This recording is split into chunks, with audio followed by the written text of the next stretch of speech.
દરેકને ટિકિટ માગવાનો હક છે, પણ છેલ્લે પાર્ટી એક જ મેન્ડેટ આપે એમાં આપણો પરિવાર છે, આપણા પરિવારમાં દરેકે એમાં સામેલ થઈ જવાનું. બીજું, આ વખતે ભારતીય જનતા પાર્ટીનું શાસન છેલ્લા 30 વર્ષથી છે અને ગુજરાતની અને પાટણ જિલ્લાની વાત કરું છું. પબ્લિક, આમ જનતા ત્રાહિમામ છે.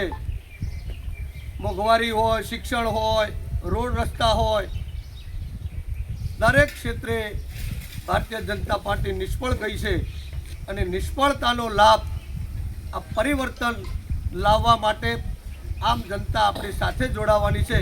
એનો લાભ આપણે કઈ રીતે લેવો એ આપણે આપણા જે સમાજના અથવા દરેક વર્ગના આગેવાનો સાથે પરામર્શ કરી અને જિલ્લામાં જો કોઈ દાખલા તરીકે ઠાકોર સમાજને ટિકિટ આપવાની આવે તો નીચેના જે તાલુકા 5 કે 4 આવતા હોય એમાં બીજી સમાજને એમાં આવરી લઈ અને આપણે આપણી કોંગ્રેસ પાર્ટીનો અહીંયા ભવ્ય વિજય કરીએ.